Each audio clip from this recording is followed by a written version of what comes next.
Good evening, ladies and gentlemen. For those I have not had the pleasure to meet, I am Amy Myers, Director of the Yale Center for British Art, and it is my great pleasure to welcome you to the opening of William Hunter and the Anatomy of the Modern Museum. This beautiful and challenging exhibition was mounted at the Hunterian at the University of Glasgow last fall, marking the tercentenary of the birth of William Hunter, the Scottish-born physician who transformed the practice of obstetrics, served as the first professor of anatomy at the Royal Academy of Arts in London, and donated his massive global collection to the University of Glasgow upon his death in 1783. The culmination of a major collaboration between the Hunterian and the Center, the exhibition sheds light on the interdependent cultures of art and science that emerged over the course of the 18th century. For the last years, we as partners have engaged with scholars from across Europe and the United States in a series of workshops held at the University of Glasgow and funded in part by our sister institution, the Paul Mellon Centre for Studies in British Art in London, to explore the important dynamic as we have crafted the exhibition and its formidable catalog. At Yale, we have engaged in an ongoing dialogue with colleagues from the Faculty of Arts and Sciences, School of Medicine, Interdisciplinary Center for Bioethics, Medical History Library, Peabody Museum, Yale University Art Gallery, and ArtSpace New Haven to discuss how we might activate the project most effectively and with the greatest sensitivity to interrogate some of the most complex and problematic aspects of the Enlightenment as they were evidenced in Hunter's life and work, from those of empire through the patriarchal foundation of modern medicine. Indeed, throughout the spring, we will host a film series, scholarly colloquium, lunchtime gallery talks, and evening lectures addressing the intertwined and often fraught histories of collecting in museums, particularly in the context of the university. This great project allows us to reflect on the origins of Yale's own rich and deep collections, and to consider how we might display them and utilize them in teaching and research in the most honest and productive of ways.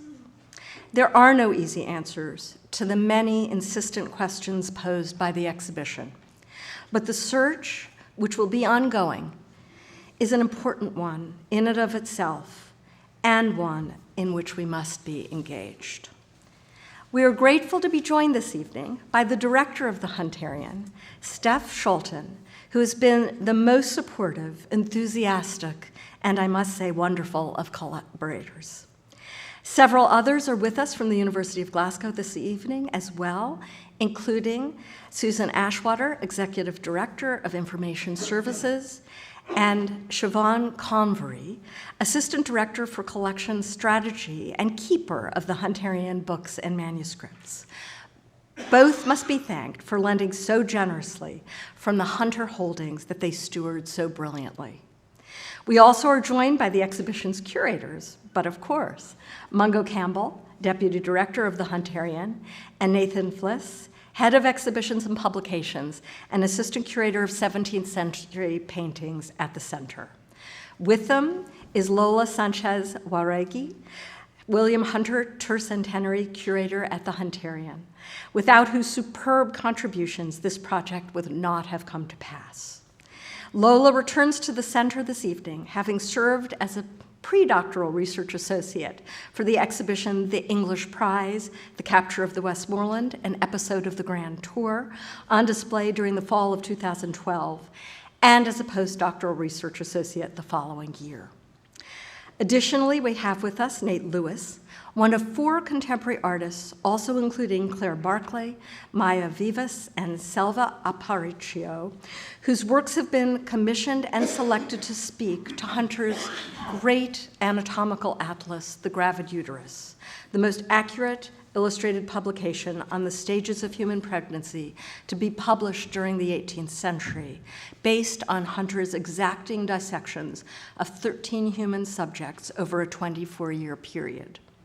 Deeply moving in their own right, These artists' works provoke philosophical questions about the worlds of medicine and anatomical dissection, and about the understanding of the origin of life and the eventuality of death, which lie at the heart of Hunter's research. We are indebted to Stephen Saidis and Lynn Bell Rose for the thoughtful design of this powerful exhibition and its associated materials, and to our installations team, led by Rick Johnson and Kevin Durkin, who mounted over 300 objects of multifarious forms with creativity, precision, and care. As always, we owe our registrars, Corey Myers and Nancy McGregor, the greatest debt for organizing the safe shipment of our international loans.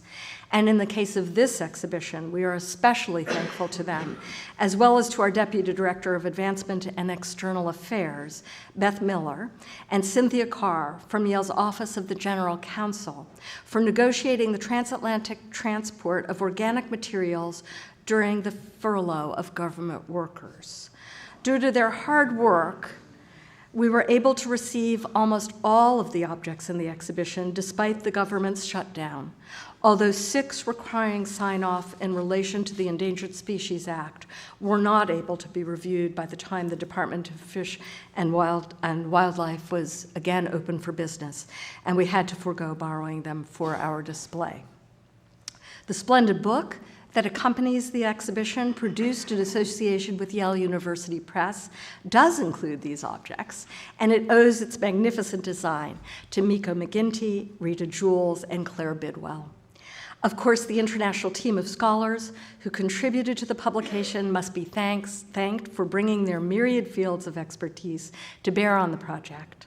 This evening, one of those authors, Meredith Gamer, assistant professor of 18th and 19th century European art at Columbia University and former Yale graduate student predoctoral research assistant here at the center, who curated Figures of Empire, Slavery and Portraiture in 18th century Atlantic Britain, with Esther Chadwick and our education department team, mounted in the fall of 2014, will join Mungo, Nathan, and Lola for a discussion of some of the most pressing questions raised by the exhibition.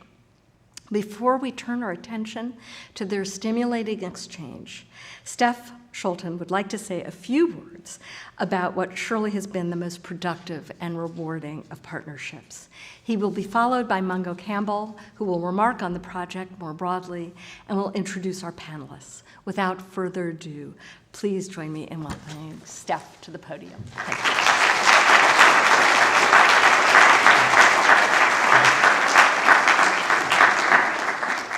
Thank you, Amy. Ladies and gentlemen, this exhibition has, for me personally, been the opportunity to get to know Yale and the Center for British Art and a number of the members of the great team that you've assembled here in New Haven. It's been a tremendous pleasure. And it's interesting to see that this exhibition differs in quite a number of ways from the one we had in Glasgow at the last month of 2018, but as it should be. It's a new interpretation, and it's as stunning and rich as the one we had in Glasgow. I think all the colleagues in Yale can be extremely proud of what they've put on the floor. And reaching this level of quality in the project would not have been possible without both partners investing considerable resources, time, money, expertise, patience, and many other things. But the results in scholarly terms, as well as in the public displays, both in Glasgow and here, and of course the fabulous book, will have a lasting legacy in a number of respects. And please allow me to elaborate briefly on that. The Hunter project has allowed us to develop and strengthen not only the ties between New Haven and Glasgow, but interestingly enough, also within our own university. For instance, between the Hunterian and the School of Anatomy. And definitely also with the University Library, where William Hunter's library is surrounded with meticulous care. And thank you very much for that, Susan and Siobhan. There you are. Who are as you know now, are with us tonight. A big thank you, and also to your dedicated team, because a lot of effort has gone into preparing the fabulous books you see in the exhibition. And I'm sure we'll be able to build future collaborations on this experience. And the Hunter Project has also allowed us to engage with a network of international scholars under the stimulating guidance of Nathan Flis of Yale and Glasgow's Mungo Campbell and Lola Sanchez-Jauregui, as we have embarked not so much on a celebration of Hunter's tercentenary, but on an open inquiry of Hunter's legacy and its meaning in the 21st century. As Amy said, the material in this exhibition is challenging in a number of ways in this day and age of intersectional thinking. But what better place to discuss, debate, exchange ideas and emotions about this than the great places of learning that are Glasgow and Yale, if not here, where else? And even within our own Hunterian, the cross-disciplinary nature of the project has helped us to strengthen collaboration and understanding across curatorial disciplines. It is, I think, a transformative, which is an overused word in Glasgow, but I think this one is truly transformative and a catalyst in our journey to develop a new Hunterian museum in years to come. Because of this project, our institution has become much more sensitive and open to alternative narratives about our collections. Narratives that we will actively explore with the communities and audiences for whom these are relevant. And I expect that this will enrich our own experience and definitely that of our visitors, and will make our museum a much more relevant place for diversifying audiences. So this collaboration has been proven rich on many accounts. So thank you, Yale Center for British Art, for that. Thank you, Amy, Nathan. Thank you, colleagues here in Yale, and thank you to all our Glasgow colleagues for everything. So I'll leave you now in the capable hands of our Deputy Director, Mungo Campbell, and he will give a short introduction on the exhibition. Thank you.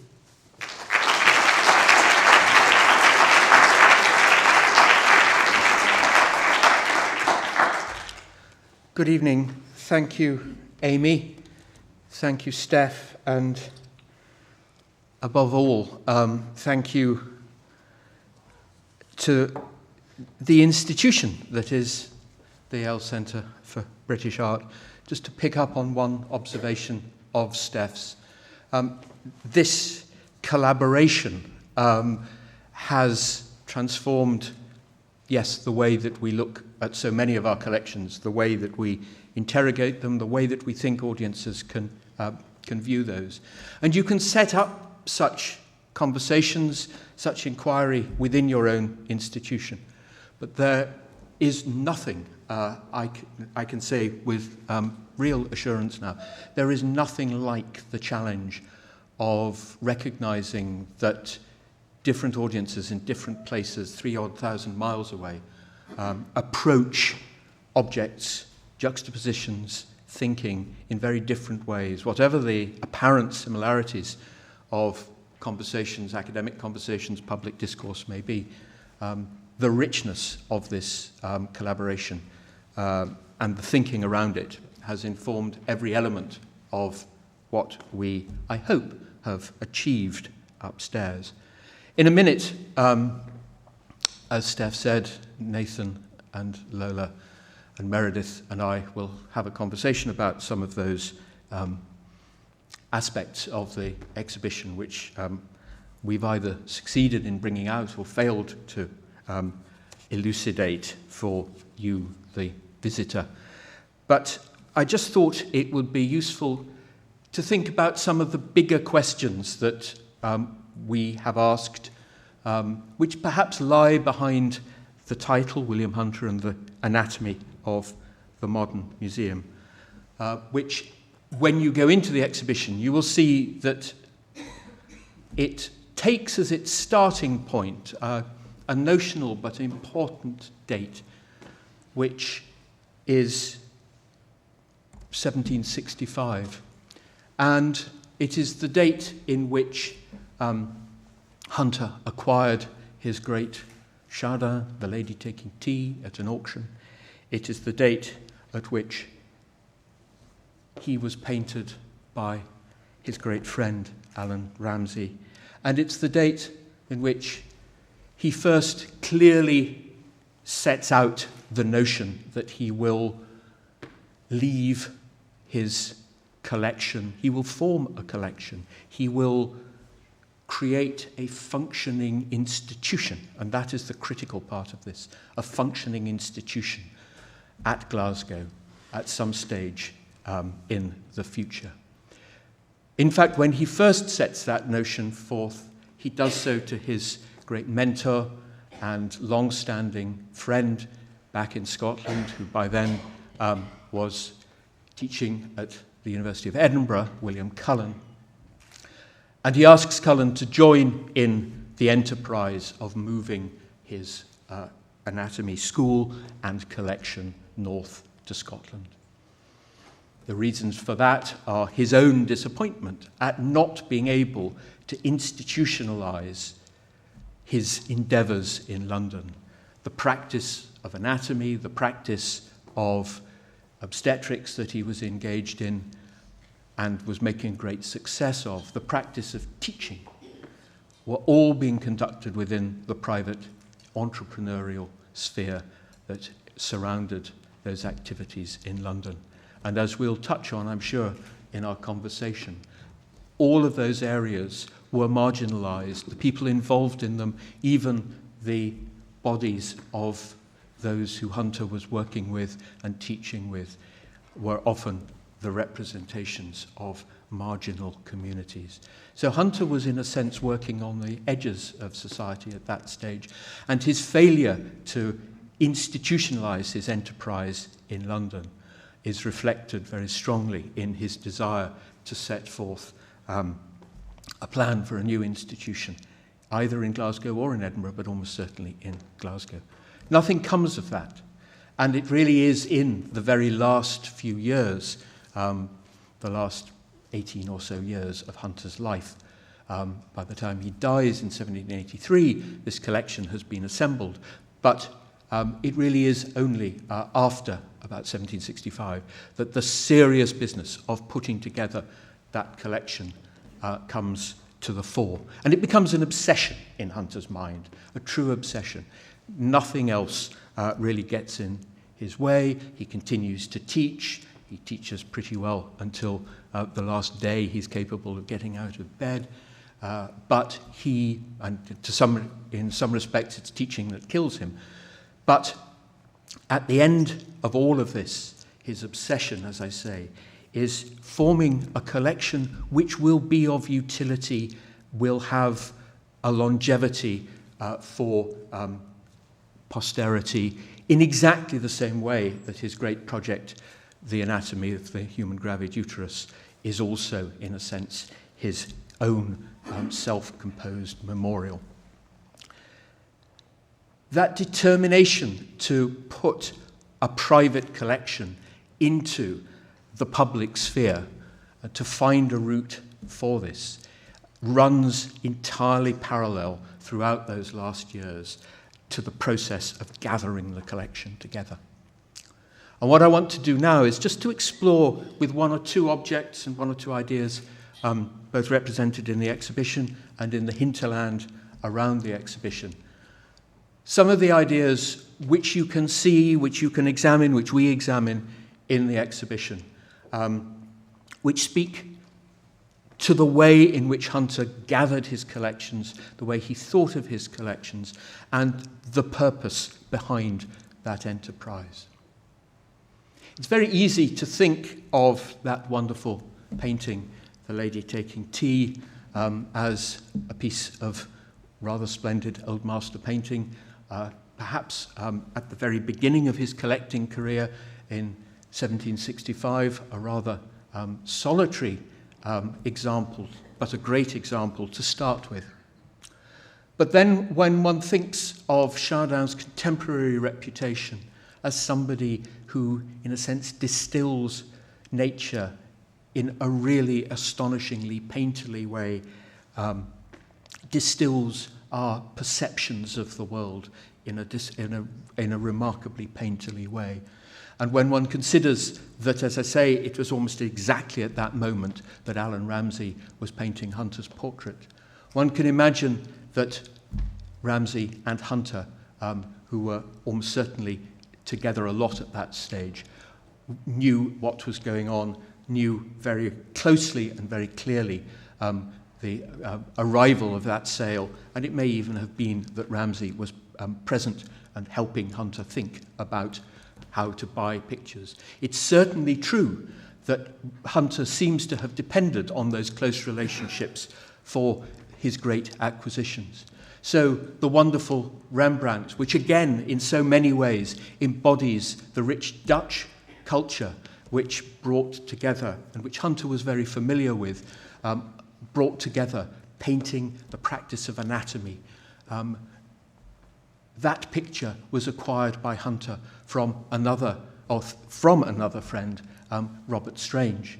Robert Strange, who acts as the fixer, the go-between, in the process of procuring engravers and working to produce the printed anatomy of the human gravid uterus. Both of those individuals Hunter had known from his youth in Edinburgh. Both of those individuals had their first experience, both Ramsay and Strange, their first experience of the practice of art in the service of medicine, in the little St. Luke's Academy that was set up really in the shadow of Alexander Munro Primus's teaching in Edinburgh in the late 1720s. And it's no accident to me that Hunter maintains relationships with those two individuals, and particularly that world which is so embodied in the teaching that Munro Primus had brought to Edinburgh from Leiden, that teaching which involved the embodiment, in a sense, of visual culture in the practice of medicine, is so close to Hunter's heart throughout his life. And those two pictures and their acquisitions so clearly sum that up. And you can take that back still one stage further in Hunter's career. Hunter arrived at a university in Glasgow and was taught in the 1730s by one of the great figures of, and founding figures of the Scottish Enlightenment, Francis Hutcheson. And in Francis Hutcheson's pupils, we see a whole train of thinking, a whole train of ideas which can be detected in the process of putting together a useful collection. We know from Hutcheson, one of Hutcheson's other pupils, Adam Smith, that the idea that inquiry, that scientific inquiry in Hutcheson's mind, scientific inquiry can very easily find a catalyst in the juxtaposition of objects, in curiosity incited by seeing different things put close together effectively within a collection, within a museum. And in so many ways, that is exemplified by the process of taxonomy, of arranging objects in museums, of ordering, of collecting, of communicating ideas. The visual culture around the practice of the University of Glasgow, the foundation of the Fowles Academy, was something which Hunter took a very close interest in. And it's no accident that, again, the Fowles brothers, book dealers, close associates of Alexander Wilson, astronomer, type founder, all of these figures, both in Glasgow and through Hunter's association with them in London, the connections which Hunter makes, Hunter's first access to James Douglas, who plays such an important part in Hunter's formation in London, that Nathan wrote about so brilliantly in the catalogue. Hunter's formation, his first contacts with Douglas come through his relationship with the Fowles brothers. So this world of visual culture associated with thinking is so important and, in a sense, so unexpected, perhaps, in Scotland. And it's summed up, of course, in one of the great groupings that we were able to show in Glasgow to full effect, which sadly, because of the difficulty of transporting wet preparations across the Atlantic, we can't quite achieve in Glasgow, in New Haven. We have unfortunately only got an image upstairs of the eye of the Nilgau. But these three objects, the Stubbs painting, the engraving by Bezier after Stubbs, which appears to accompany Stubbs's paper given at the publication of Hunter's paper in the transactions of the Royal Society, and the eye, which is the eye that is staring out at you from the painting in the Stubbs image. These three objects so encapsulate the notion of a collection which communicates through visual means and, again, incites interest and curiosity. One other loss that I have to say we sadly miss, but it's worth having this slide up, this is our installation in Glasgow, is of the great Akaash figure, which is the product of Hunter's dissection classes at the Royal Academy in 1771. And we've talked about, Amy mentioned Hunter's role as the first professor of anatomy at the Royal Academy of Art. And this object, in so many ways, which we now know has connections with our own anatomy collections as well. This object so closely, again, mirrors Hunter's twin worlds of the pursuit of scientific inquiry and the training of a visual culture, the development of a visual culture, a professionalized, institutionalized visual culture associated with both art and science. And just for the record, you will see the installation that we had of those very, very difficult, those very powerful plaster casts associated with the anatomy of the human gravid uterus that Hunter produced in the early 1750s. And just really to summarize this business of the translation of a private collection into the public domain, of institutionalizing that whole aspect of Hunter's collecting and his professional activities. Hunter had seen the translation of Hans Sloane's collection into the public sphere of the British Museum. He'd witnessed and benefited from, and you will see a whole host of objects associated with Richard Mead and his sales upstairs.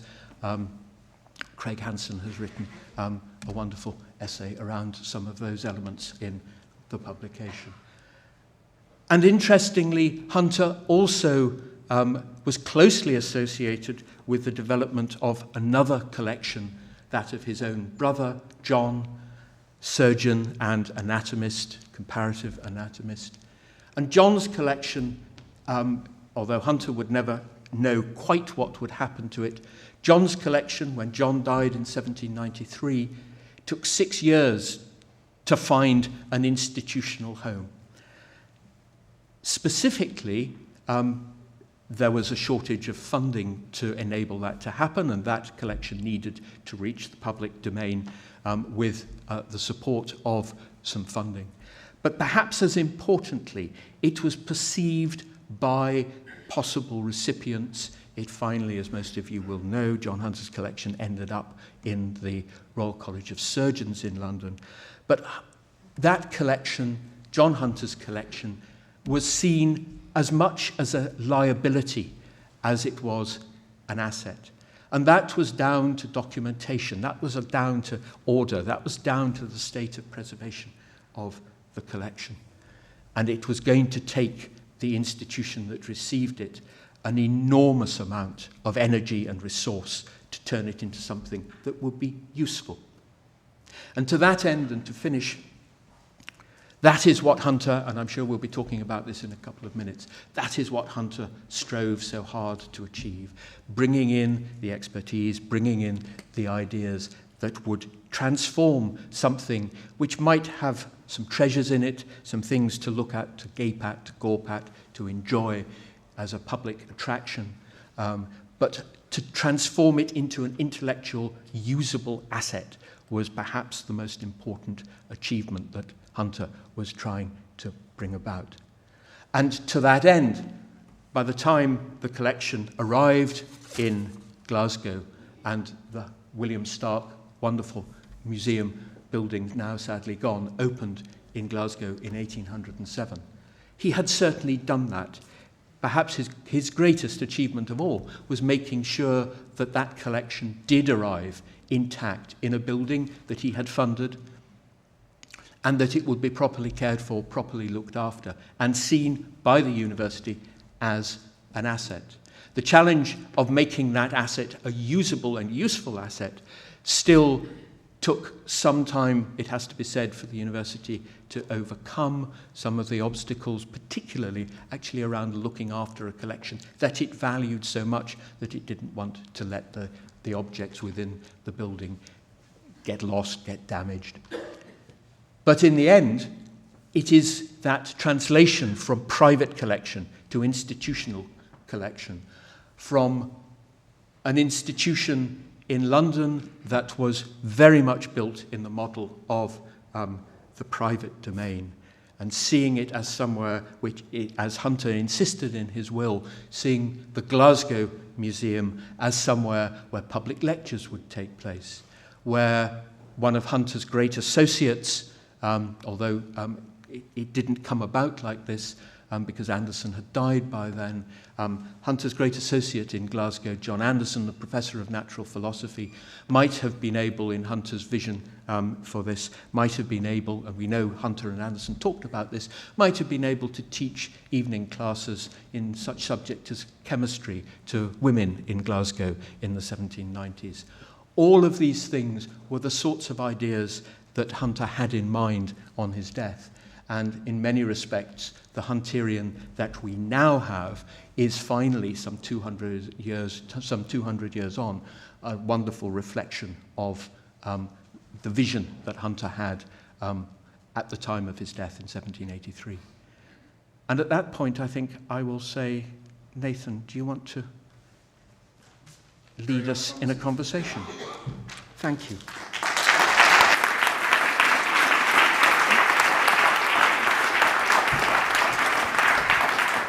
Here.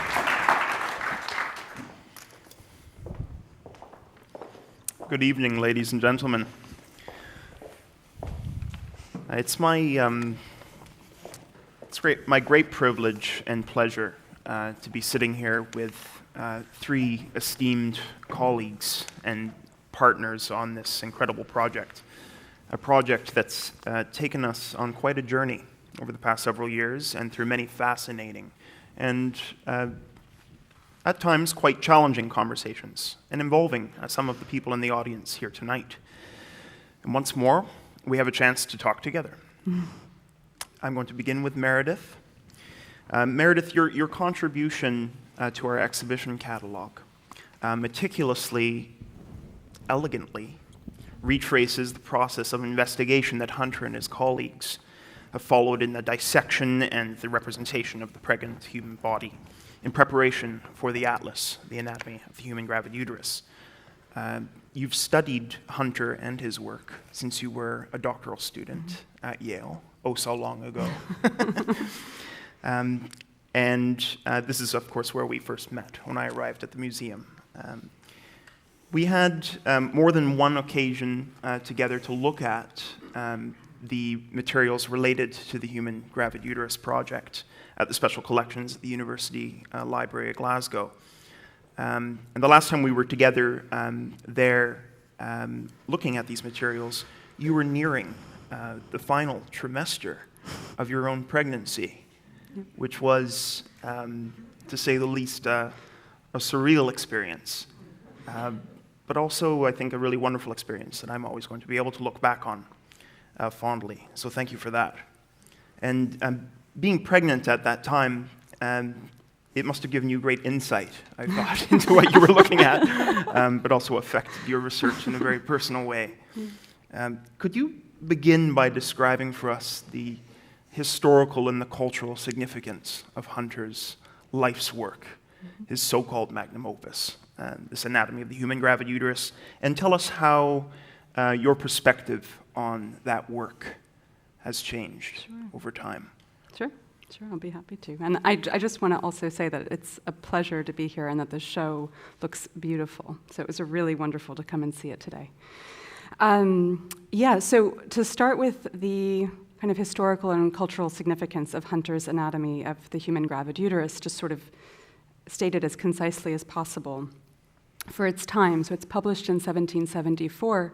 It's the most complete, and Amy has said some of this, but to reiterate, it's the most complete, accurate, and detailed visual description of the anatomy of human pregnancy that had ever been produced.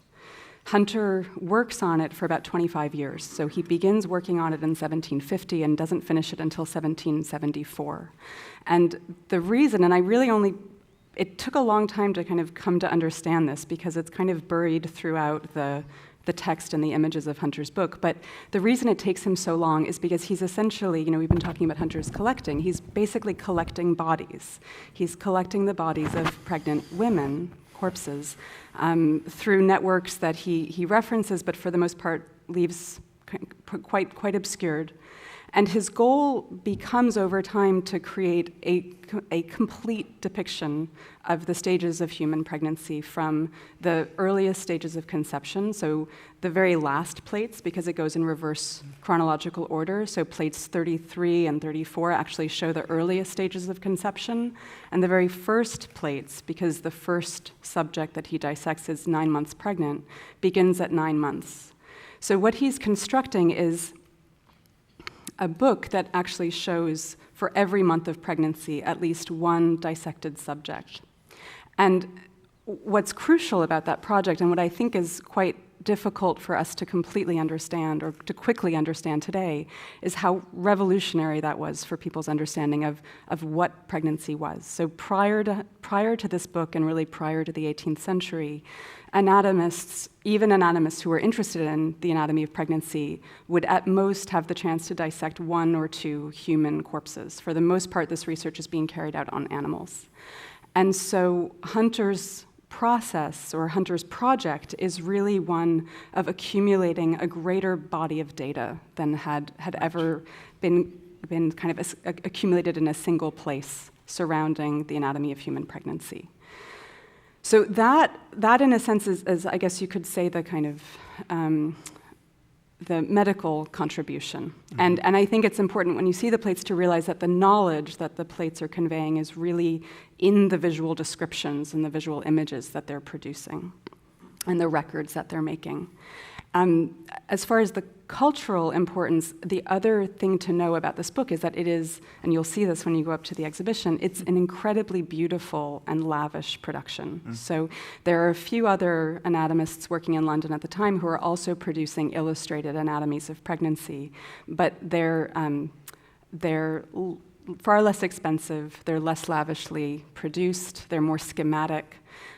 What Hunter is interested in doing is really producing a volume that is in the tradition of Vesalius's famous Fabric of the Human Body, which is a book that he himself owned in several different editions. So it's also important as you look at this book to think of Hunter as a collector of rare books and medical books, historical books. So he's thinking of himself, and this also goes back to his role with the Royal Academy of Arts, because at the very same time that he begins to collect bodies for the gravid uterus and begins this project of representation, he's also beginning to give anatomy lectures, first for the Society of Artists, and then later that leads directly to his role as the professor of anatomy, the first professor of anatomy at the Royal Academy of Arts.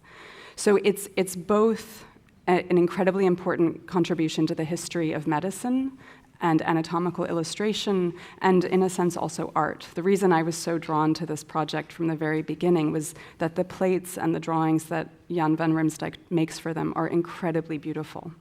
And so there's an element of beauty that I think, of beauty and of craftsmanship that is also part of the significance of the book. Has the meaning at all of this work changed for you over time? Yeah. So the way I came to it was through my dissertation, as you mentioned, which is not about medical history or illustration, but about public execution in 18th century Britain, and especially in London. And so what I was interested in at the very beginning was Hunter's work making casts for the Royal Academy, and you saw one of those on the screen during Mungo's presentation. And I realized as I was working on these casts, which are cast from criminal corpses, so from the corpses of executed criminals in London, that at the very same time that Hunter's producing these casts, he's also making casts for his gravid uterus. And all the literature that I had read so far about the gravid uterus really emphasized the book as a book that's in dialogue with other books of anatomical illustration. And gradually, as I began reading about Hunter's practice with the Royal Academy, I realized that at the same time that he's making images of these bodies that he's collecting, he's also casting them. He's also injecting them with wax and mercury and fluids. He's preserving them in alcohol. He's drying them as wet preparations. And so initially what I became really interested in doing was just understanding this book as part of a kind of constellation of materials that Hunter is making to preserve and record and understand and teach about the pregnant body. Right. And that's what led to this essay in many ways, which was a kind of material history of the book that situated the book in relation to these other objects, and that I think helps you to understand what it is that the book is doing that's both similar to and different from other aspects of Hunter's practice as an anatomist and teacher. And then gradually, as I was writing about it, the other shift was that I was myself pregnant in the course of researching this essay. I was also pregnant. That allowed me, in fact, to return, and this is what I'm now interested in doing as I continue working on the gravid uterus, to return to what I think was sort of the original thing that really drew me to these images, which is their incredible beauty and poignancy, and this really kind of confounding combination of what I think we, at least today, very often read as a kind of violence towards the bodies represented, and the extraordinary care and exquisiteness with which they're rendered. And so there's a very interesting kind of historiography around this book, especially from the 70s, 80s onward, that are essentially a series of feminist readings of the book that really, whether it's Hunter or kind of the broader context of man midwifery that he's part of, an anatomical illustration of pregnancy that he's kind of working within, tend to frame these images in quite a critical light as really objectifications of the female body, as fragmenting the female body and doing violence to it. And I'm increasingly kind of struck by and interested in the ways that we might nuance that reading. And in particular, my own pregnancy, part of what that made me very aware of, even though I think we don't talk about it very much or enough in our own culture, is how much pregnancy, especially in the 18th century, but even now, was tied to death. And so one of the things that you'll see when you look at the images upstairs, and that has been noted repeatedly, is that Hunter's bodies in the gravid uterus, unlike many other images in obstetrical illustration from the period, are very, very clearly dead bodies. There is no question that what you're looking at is a body that has been dissected, but that is also an integral body. The integral body is important in part because he's so keen to show us that these are individual bodies that he's dissected, and that this is therefore kind of sort of pure data. But that death, and so the idea of showing bodies that are very clearly dead, that relate to death in childbirth in some way, because these are all bodies of women that did die before or in childbirth, that would not have been a kind of foreign connection for viewers of the time, and that it may not have been troubling in the same way. It's not to say that these images are not troubling and were not themselves difficult in the period. There are many satires of Hunter and his colleagues that make it very clear that people were not comfortable with what he was doing and were critical of what he was doing even in the moment.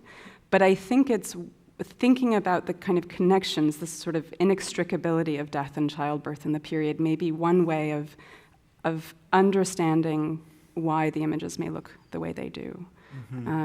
So that's something that I'm thinking about now, and that I think I wouldn't have been as attuned to if I hadn't kind of been through a pregnancy myself and spoken to friends who have had miscarriages, friends who have endured stillbirths, that's still something that's very much part of it, but something that I think our culture works very, very hard to occlude or kind of keep quiet about. And I think that was much less the case in the 18th century.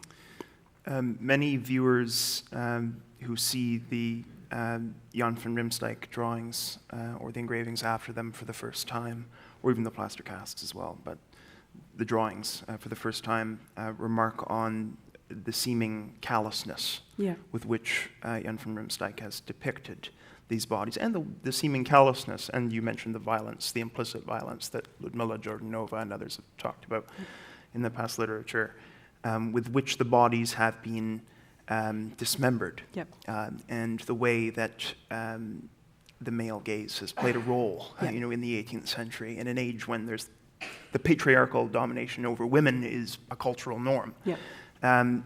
You told a really poignant story to me the other day about Allan Ramsay and the death of his son. Do we have him up here? Which seems to me to relate to this issue. Yeah, absolutely. And this was this was something I was thinking about, and I mentioned it to Mungo, and he told me about this story. So I have to thank Mungo for directing me to it. But so there's a story about Ramsay, so the same artist who's painted Hunter here. So Ramsay's firstborn son died at 14 months. The boy was also named Allan. And Ramsay painted him, and the painting is actually in the National Gallery of Scotland. It's a beautiful painting. It's unfinished, actually, so it's really just the face. So he painted the boy, he painted his dead son.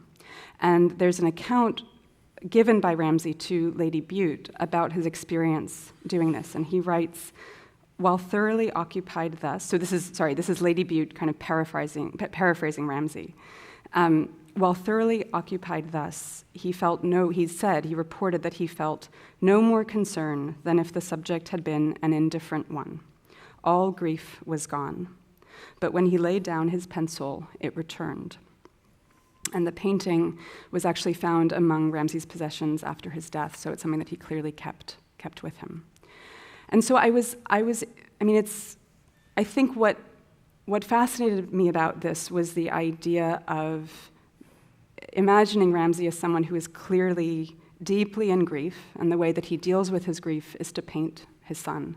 And that at least during the period that he's painting his son, he describes that grief essentially disappearing, that he can, in that moment, he's able to focus on his son as a subject to be painted like any other. And it also, but that as soon as he stops, those emotions return. So one way of thinking about the images that you'll see upstairs and the kind of seemingly, this kind of clinical focus that they seem to take to the female body is that perhaps a similar kind of process is happening, that at the time that these bodies are being represented, they are dead bodies, and they look the way they do, at least in part because that is what they looked like. So we have every reason to think that Hunter did amputate the legs. So often what people first see when they go upstairs when they look at the graviduras, the first kind of 7 plates or so especially show the same subject in progressive stages of dissection. And what you see there is a body that's being progressively taken apart, but especially you see that the legs have been amputated. And Hunter is very clear about that. That is part of the image. That, in a sense, I think we might see that representation similarly, that is not necessarily evidence of a callousness, but of a kind of reporting to us that he is showing us exactly what he himself is looking at. The other quote that I wanted to bring in was actually from Hunter himself. And this is in a group of lectures that he gives. It's part of the 2 introductory lectures on anatomy that he gives. And I think this quote is important too, because I think it tempers the perception that we might have of these as kind of purely callous or purely gratuitously graphic images. When he's talking to his students, he insists on the importance of dissection for training young surgeons. And what he says is that a training in dissection, I'm quoting here, informs the head, gives dexterity to the hand, and familiarizes the heart with a sort of necessary inhumanity, the use of cutting instruments upon our fellow creatures.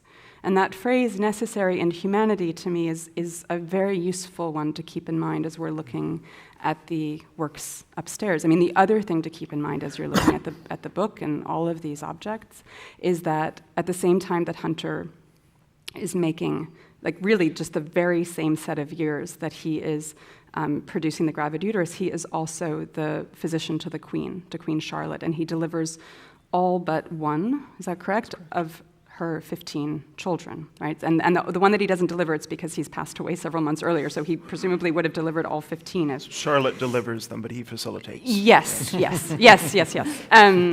He is there for the delivery. Right. He attends her during the deliveries. Thank you. Right. So what he writes at the beginning of the gravid uterus is that this book is in service to the preservation of life, the preservation of the lives of mothers and of children, and that the research that he's doing, he understands to be directly linked to that. So then the inhumanity that is necessary to dissect these bodies, to represent these bodies, is directly linked for him to the preservation of life. Wonderful. Thank you so much. Which is not, I'll just say, to say that these are not problematic or difficult images. No, indeed. But so I don't, but I do think that there's a historical context to them that needs to be brought to them, and that is very different from our own moment in certain ways. Yes, thank you. Sure, thank you. So let's move out more broadly into the larger collection and ask Lola a question. Lola, your own research on Hunter's collection has sought to understand systems of naming of things and natural specimens, so taxonomy, classification, and also the physical arrangement that Hunter and various curators that he invited into the collection imposed on natural specimens and other kinds of objects as well. We saw earlier a portrait of Sir Hans Sloane. How did Hunter's museum differ from those of previous generations? Say that of Sir Hans Sloane, whose collection essentially founds the British Museum. How is Hunter different from collectors that came before him? What makes him so distinctive? That's something that we've been talking about a lot. Well, first of all, I also want to say that I'm delighted to be here again, and that it's just been a wonderful journey, as you describe it, and a fantastic, really, collaboration, transatlantic collaboration. But so how is it different from Hans Sloane and the previous generation? That's very interesting because, of course, Hunter is in London when the British Museum is founded, so he is aware of that. He knows about Hans Sloane collection, but there is a whole transformation in the spirit and motivation of the collections during the Enlightenment, and I think it's shifting from the Wunderkammer of the previous century, the cabinet of curiosities, where ideas of rarity, singularity, miscellanea were something that were very valued, and then those are shifting to the 18th century, where collections would prize much more ideas of order and systematization and preservation. And I think that that has to do, and it can be explained in the context of the world of ideas, and how the empirical inquiry informed that and motivate that change of approach into the collections. But then, of course, in the 18th century, there's a proliferation of collections all across the Western world. There are learned societies that are starting to create collections. There are new collections that are sponsored by royal patronage. So in which way Hunter is different from these collections? I think that one of the wonderful things in working in this exhibition was trying to make sense about the transition that Hunter makes in his interesting in his interest in collecting, and how he moves from an anatomical collection to an encyclopedic collection. So the turning point is, as Mungo mentioned, 1765, and this is the moment when his offer to the King George III of creating a national school of anatomy is declined, and then he decides that he wants to move on to a different project, and he starts, to quote his words, collecting in the broad sense of the word. So for us, trying to make sense about how this up until that point, Hunter is collecting anatomical books. He's creating his collection of anatomical specimens, and then he starts collecting butterflies and shells and corals and fossils. So for us, it was a challenge to try to read that together and make a connection. But the truth was, what we found is that there's really not such a drastic change. And if you, and I would like to go back to the image, or call back in your memory the image of the nilgai, and go through that. Because I think, as Mungo said, it encapsulates pretty much the spirit of the hunters, hunter collecting. And the story behind the nilgai is that he was an Indian antelope that had never been seen in Britain, and it was presented to the Queen Charlotte in the 1760s. And Hunter, like everybody, was excited and very curious to know about this animal that had not been seen before. So Hunter asked for permission to keep the animal in the stables. And he, with his brother John, spent time observing the physiognomy and the behavior of the animal, and they took notes of all these and records and observations, and then to understand this new animal. When the animal passes away, they of course want to know what the inside of the animal was like, because they wanted to understand it from the inside too. And that's how, when the dissection comes, and there is this jar that we still have at the Hunterian Museum with the eye of the nilgai. But then, as a third step of the empirical inquiry that Hunter had adopted very early on in his career as a physician, they ask, before the animal passes away, they ask George Stubbs, to create a visual record of the animal. And Stubbs said, just so that anybody that comes across an antelope, a nilgai, will be able to recognize the animal. So they are creating this visual record, pretty much like the gravitators. They have this interest. And then when all this process has been finished, they present their conclusions to the Royal Society, and they bring the painting and they discuss with the scholars, and they explain what their findings are. And at a later stage, they publish all their conclusions into the Philosophical Transactions, including a print after the painting by Stubbs. So that way they complete the whole inductive method, the empirical method of analyzing and communicating knowledge and deducting conclusions.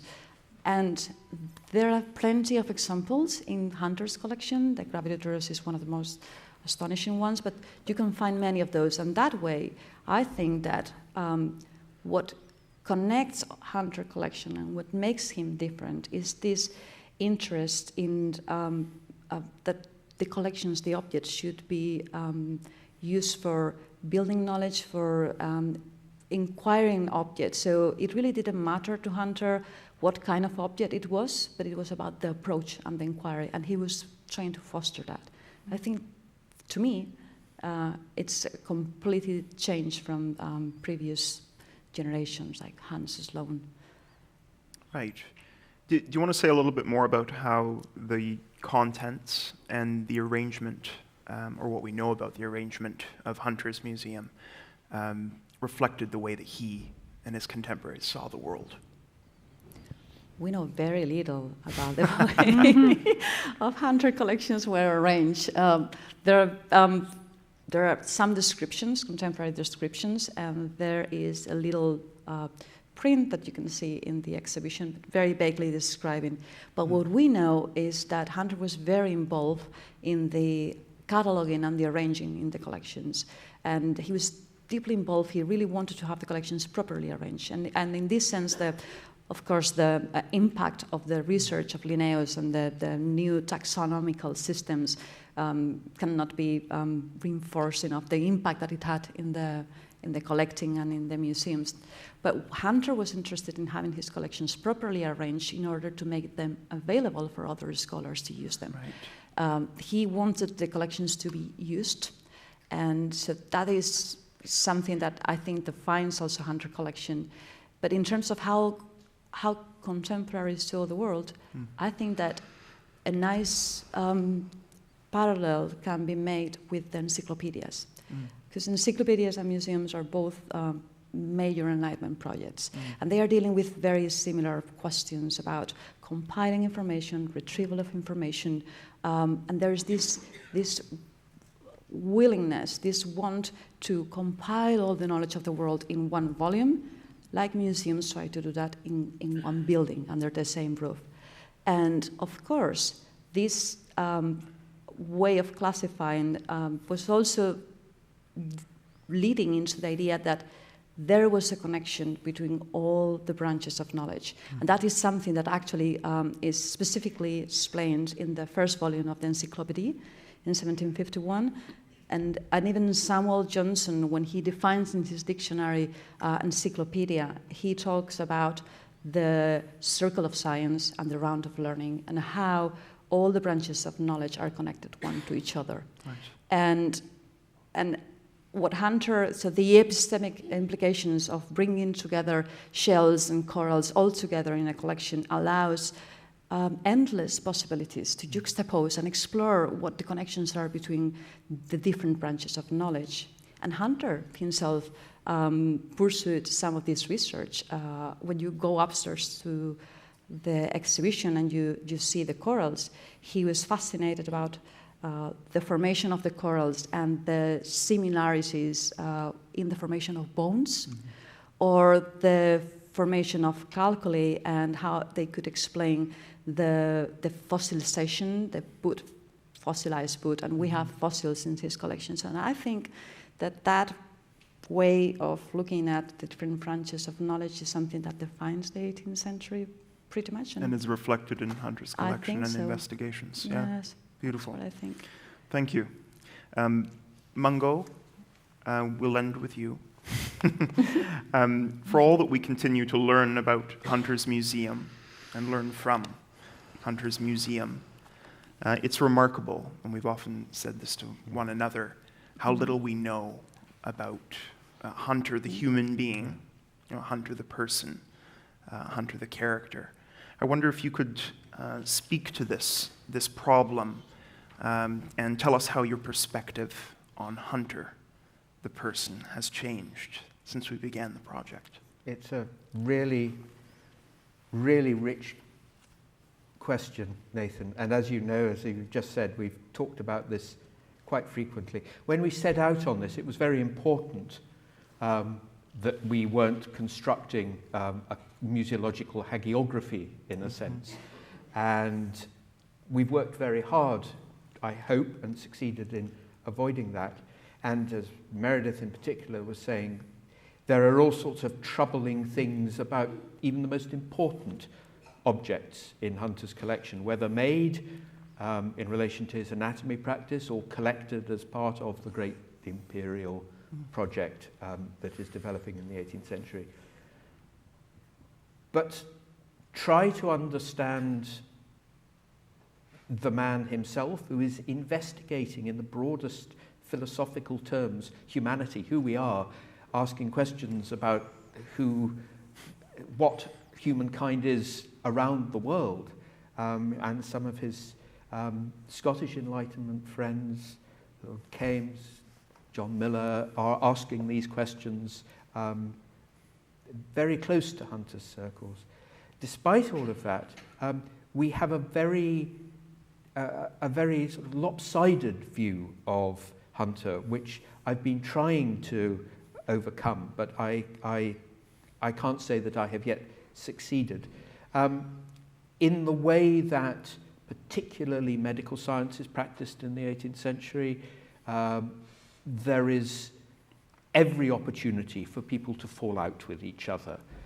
issues of priority in discoveries. And when you are teaching the brightest and best students who are coming from around the world, and they go back and they use their discoveries and start communicating their discoveries, whether it was with his own teacher, Alexander Munro Primus in Edinburgh, or whether it was in Germany, whether it was in America, the opportunity for misunderstandings to arise and to turn into really quite acrimonious discussion, argument, in print sometimes, in letters. Those are the evidence, the bits of evidence that we have around character, and they tend to colour the view that we have of people. He was, I'm absolutely sure, I used the word obsessed earlier on. He was, I suspect, a very, very difficult character. But we also know that he wasn't without a sense of humour.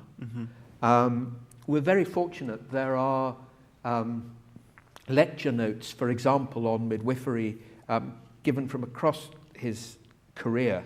And what's notable about the notes taken by various students in various, these notes exist in various places, is that the text of these lectures is almost identical across 20, 25 years. There's a surprise. The jokes are almost identical. There's one that is given at one particular point every time he gives this course of lectures, as his preparations are handed round the class.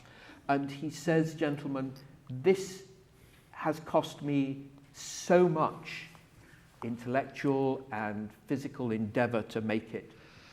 I may as well be dead before it hits the floor if you drop it, so please be careful. It's that sort of throwaway remark. But the really interesting one is at the very end of each lecture series, when he says, thank you, gentlemen. As you know, I've been giving these lectures for 5 years, 10 years, 15 years, and so on. I'm only going to give another course of these lectures, and then I'm going to go and get myself a wife. He never marries. And of course, there is that wonderful story of John Hunter, his brother, dropping a note to him at the end of 1 week to say, by the time you receive this, William, I know you're not the marrying type, but I will have got married. And that in itself has rather coloured our view of Hunter. We tend to think of him as somewhat quarrelsome. We tend to think of him as falling out, for example, with his brother at the end of his life. But then he does have a very strong association, but it is a purposeful association with, for example, his nephew, Matthew Bailey, who effectively inherits not only the collection, but the idea, and Hunter puts him in a place where he will succeed. He and Matthew and John have to work out various parts of their relationship as things go on. Hunter is very often considered to be somebody, as I said, he doesn't marry, he doesn't keep a large household, his working life is given to this collection, to his teaching. But there's again this wonderful image of him at the end of a long day's work, going to Almac's tavern and having a couple of poached eggs and a glass of claret to wrap up his day. Solo. By himself, except when you realise that Almac is actually William Cullen's brother-in-law. And then you realise who else is associating round tables at Almac's. How many close Scottish associates and other associates are in that circle. And Hunter notably takes great solicitous care of Cullen's relations and offspring when they start out on their careers. So Hunter does have a very strong element of humanity in him. Notably, again, just today we were talking about again, this business of falling out with people. His assistant, William Hutcheson, who gives up practice with Hunter and goes off and sets himself up, in fact, in the back garden of the house that Benjamin Franklin is lodging. But that is all about, again, professional rivalry, and Hunter is always pictured as the difficult person to work with. I'm sure he was. He is a very, very driven individual. But then, just to finish off this picture of Hunter, one of the very first objects that you will see when you go into the exhibition is that silver cup. It's the only single specific object identified in the will. It was the first object which arrived in Glasgow long before the rest of the collection, and it was sent for the university, in a sense, to have as a memorial of Hunter. And why did that matter to Hunter? It mattered to Hunter because at the moment when his particularly obstetric practice at court was taking off, he was deeply conflicted with the time that was going to take and the devotion he was going to owe, he did owe, to those students of his who admired him greatly, who had travelled in many cases 3,000 miles across the Atlantic. Right. And it's no accident that that cup, which now turns out to be a remarkable act of generosity by a little group of Hunter's students, young men, impoverished, a prized possession, but almost certainly one that Hunter didn't quite realise wasn't all that it seemed to be. It had been rescued from a silversmith's pile of scrap, it seems. And it has heraldic inscriptions engraved on it, which are nothing to do with Hunter at all. The scene of dissection, and this is something that is dealt with, colleague Craig Hansen has observed on this, as well as a number of others, is put into that cup. Hunter receives this thing, he values it, he treasures it. His devotion to his pupils is really quite touching, quite moving, and speaks again to the way that he forms these objects and works very hard on such objects as the gravid uterus. But at the end of it, there is something difficult about that object that Hunter probably doesn't quite appreciate. And that, in a sense, to my mind, sums the whole enterprise up. All is not quite what it seems to be. We have more to discover about that cup, and we have an enormous amount more to discover about Hunter himself. And the conversation will continue. So Meredith, Lola, Mungo, thank you so much for being a part of this, and thank you.